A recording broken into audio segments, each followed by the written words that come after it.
Hey everyone, and welcome to the Vodcast. I'm your host, Amanda, and today we're going to talk about a civilization that continues to fascinate and influence us even millennia later.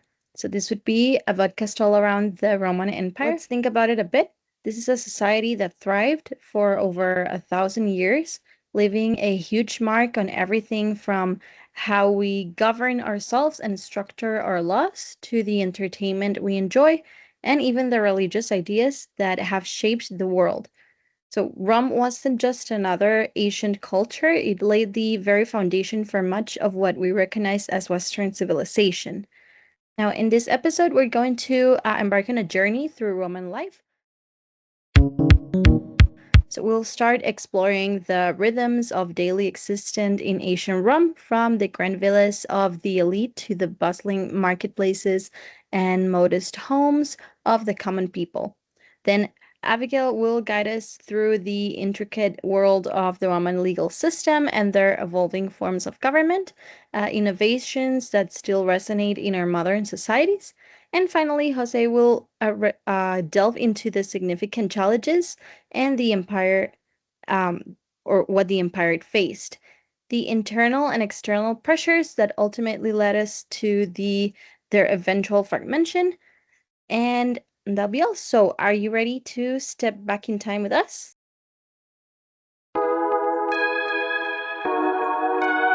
So, let's begin by immersing ourselves in the everyday reality of ancient Rome. Now, imagine walking down the streets of ancient Rome. What would you see?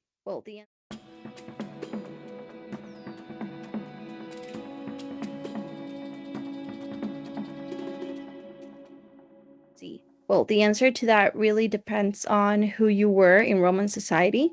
Life in Rome was a tale of two extremes, often characterized by either immense privilege or significant hardship, all dictated by a very rigid social hierarchy.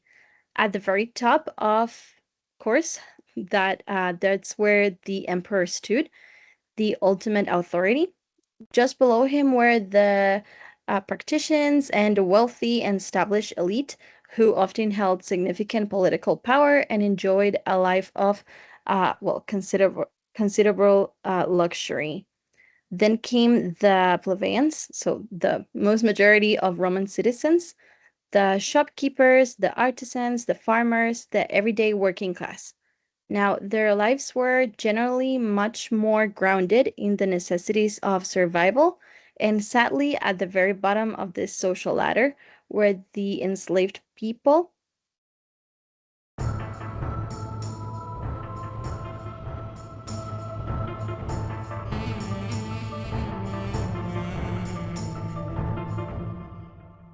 It's crucial to also remember that slavery was a deeply ingrained part of Roman society, and enslaved individuals constituted a substantial portion of the population, of course, performing a wide range of labor. Now, for the fortunate few, the wealthy patricians, life could be incredibly extravagant. Picture sprawling villas adorned with mosaics and frescoes, lavish feasts that could last for hours, and active involvement in the political uh, mechanisms of the empire. But for the average Roman citizen, life was a different story completely.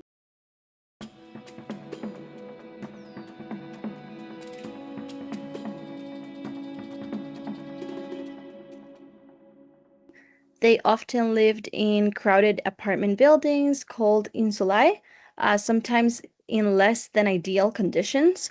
Their days were filled with long hours of work, whether it was trading goods in the building market, toiling in the fields surrounding the city, or contributing to the empire's impressive construction projects. Many plebeians relied, at least in part, um, on grain handouts provided by the state as a means of survival. Now, religion permeated nearly every aspect of Roman life. Figures like Jupiter, they believed a lot in gods and goddesses. Jupiter was the king of the gods, Mars, the god of war, and Venus, the goddess of love. These deities were thought to govern everything from the outcomes of battles to the success of harvests and um, all the human relationships. But the Roman religion wasn't solely a matter of personal faith, it was deeply intertwined with politics.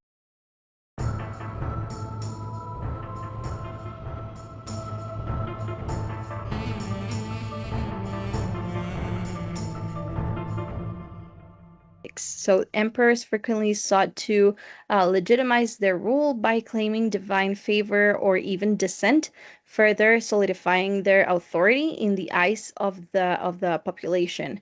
And then there was the Roman approach to keeping the masses content, so entertainment. The Roman state understood the power of distraction.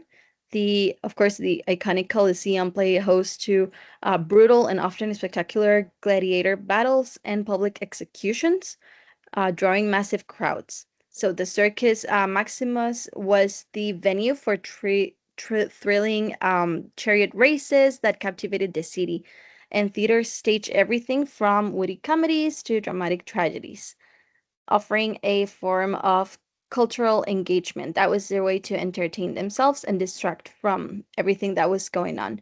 Now, this wasn't just about leisure, it was also a calculated strategy to manage public opinion and divert attention from potentially volatile political issues.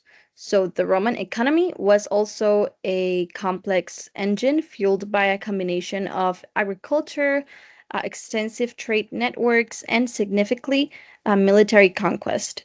The fertile lands surrounding Rome and across the empire produced vital crops like wheat, olives, and grapes.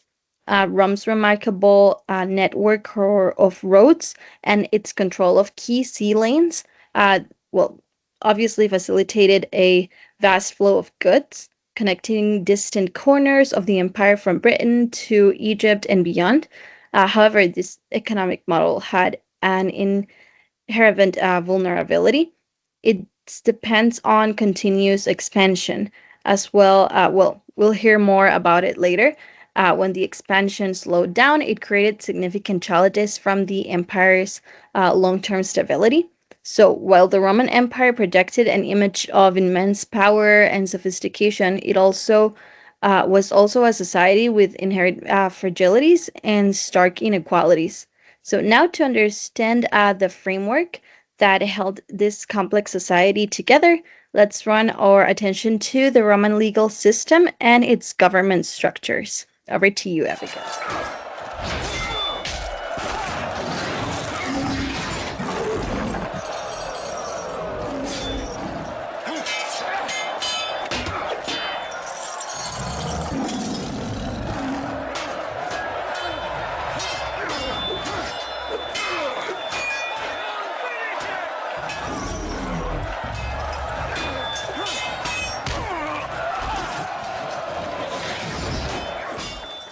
Well, thanks, Amanda. It's fascinating to consider the intricacies of daily life, and it really sets the stage for understanding one of Rome's most enduring legacies, its contribution to the development of law. The Romans were pioneers in establishing a structured legal code, a system that aimed, at least in principle, to ensure the laws applied consistently across the population. Let's start at the beginning, though. Rome wasn't always a republic.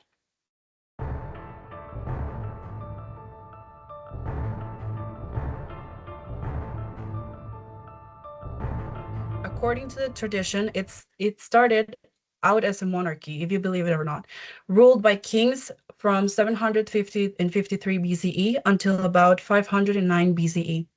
These early kings weren't just ceremonial, they had real power. They controlled religion, the military, and the courts. But eventually, the Romans said enough is enough. The last king, Tarquinius Superbus, was overthrown after a scandal involving his son. The people wanted a system that avoided the abuse of power. So what did they do? They created the Roman Republic.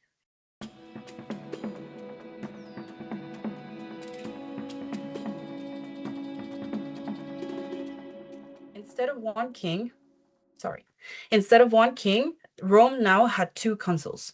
These were elected officials who served for 1 year and had to agree with each other on decisions. This was an early from checks and balances.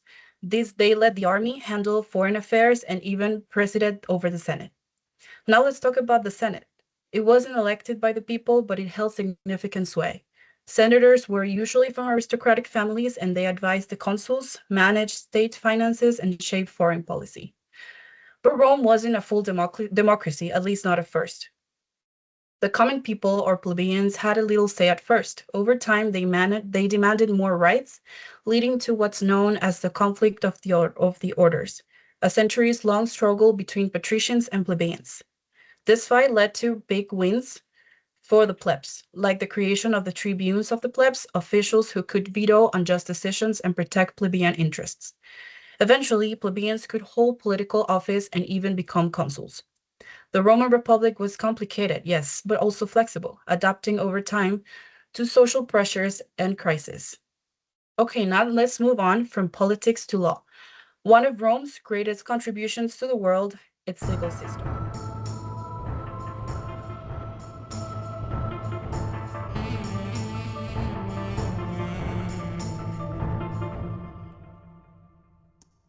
It all started with the 12 tables around 450 BCE. Before this, law in Rome was mostly oral and easily manipulated by the elite. The plebeians demanded transparency, and the 12 tables were the result. Rome's first written legal code. These laws were posted in the forum for everyone to see. They covered everything from property rights to inheritance to marriage and to public conduct. They weren't perfect. Some punishments were brutal, but they established the idea that laws applied to everyone. As the Republic grew, so did its legal needs. That's where creators came in. They were officials who administrated justice, interpreted the law, and oversaw courts. Over time, they developed legal formulas, kind of like early case law. And let's not forget about the jurists. These were legal scholars who advised magistrates, wrote legal opinions, and debated the finer points of law. Famous names include Cicero, who wasn't just a great orator and a politician, he was a legal thinker too. Legal procedure in Rome was public, often held in open forums, and yes, they had lawyers, called advocati, who made arguments, cited laws, and tried to persuade the judges or magistrates. Think of it as its courtroom meets political stage. The heart of Roman law was the belief in reason, justice, and universality. These ideas helped Roman law influence legal systems from France to Latin America, and they still echo in civil law system around the world today. But Rome didn't stay a republic forever. By the first century BCE, political conflict and civil wars and powerful generals like Julius Caesar shook the republic to its core. Caesar's assassination in 44 BCE didn't save the republic, it only paved the way for something new, the Roman Empire.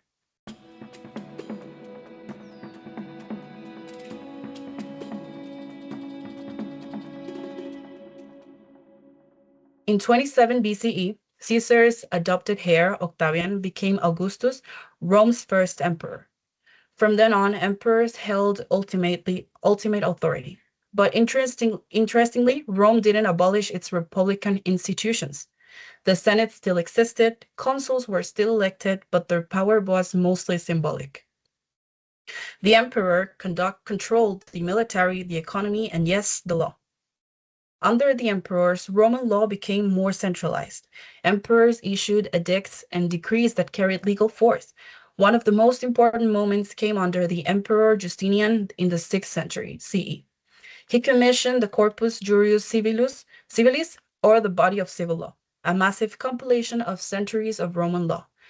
This became the backbone of civil law in much of Europe. So while some republican institutions technically remain, their power was significantly diminished. The imperial era witnessed Rome's greatest territorial expansion, bringing immense wealth and resources, but also creating new administrative and logistical challenges. Along with this expansion came the inevitable issues of war, internal political corruption, and periods of economic instability. And as the old adage goes, no empire, no matter how powerful, can last forever.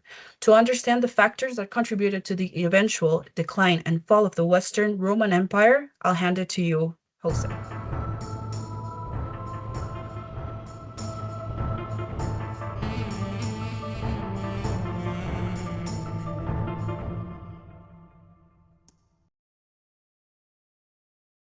Thanks, Abigail. So, as you've both highlighted, the Roman Empire was, of course, a remarkable achievement. But when it came to maintaining control over such a vast and diverse territory that proved to be an incredibly complex undertaking, the empire, of course, faced a multitude of challenges across, as it is with the military, with economic issues, and with the political spheres. First, we will start with the military. For centuries, Rome's legions were the most formidable fighting force in the world.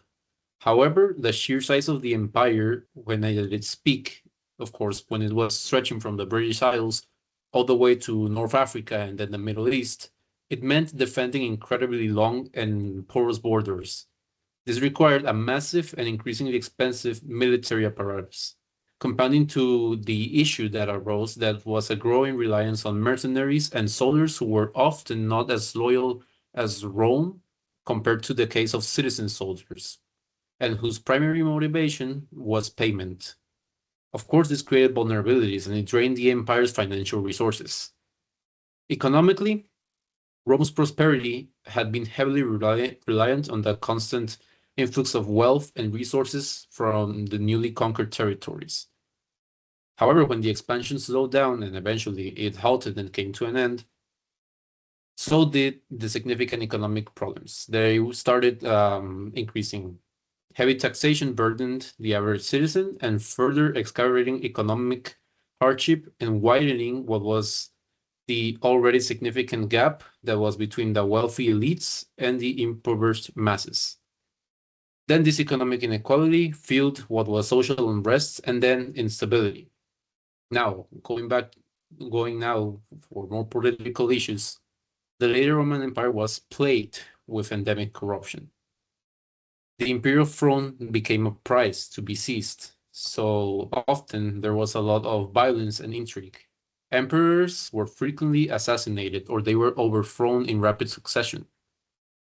Consider this. During one particularly turbulent period in the 3rd century CE, the empire saw around 26 different emperors in just 50 years. This constant political turmoil made effective governance incredibly difficult, and as public officials often prioritized personal gain and short-term power grabs over the long-term stability of the Roman Empire and its own well-being, the empire faced increasing pressure from external forces. We can mention Germanic tribes, such as the Visigoths and the Vandals. They began to exert significant pressure on Rome's borders, launching raids and incursions. A particularly symbolic and demoralizing event occurred in the 410 CE when the Visigoths actually sacked the city of Rome itself, an event that would have been unthinkable just a century prior and sent shockwaves throughout the entire Roman Empire. Ultimately, in 476 CE, the Western Roman Empire is generally considered to have collapsed with the deposition of the last Western Roman Emperor, Romulus Augustulus. However, it's important to remember that the story of Rome didn't entirely end there. Then the Eastern Roman Empire, also known as the Byzantine Empire, with its capital in Constantinople, continued to thrive for another 1,000 years. So with this, they were able to preserve a lot of Roman traditions and, of course, the legal principles. And for the legacy of Rome, as we've discussed, it's profound and far-reaching. Its influence can still be seen, of course, in our legal systems all over the world, also political thoughts, architectural styles, and of course, even the languages that we speak today. Yes. So, as we reflect on the rise and fall of this incredible empire, the question naturally arises, why does Rome still matter to us in the 21st century? I think the answer is multilateral. One key reason is that history often offers valuable lessons, of course. The challenges faced by Rome, the political corruption, economic inequality, the strain of military overreach. All of those are issues that societies continue to have today. Understanding the dynamics that contributed to Rome's decline can offer a lot of insight into the potential pitfalls facing contemporary societies. Absolutely, Amanda. And beyond those cautionary tales, Rome's influence is woven into every fabric of our modern world. From the fundamental principles of our legal systems and the roots of many European languages to the enduring designs of our cities and buildings, Roman innovations and ideas continue to shape the way we live. Yes. And well, that brings us to the end of our exploration of the Roman Empire for today. So we hope you all enjoyed stepping back in time with us. Thanks for joining us. Until next time.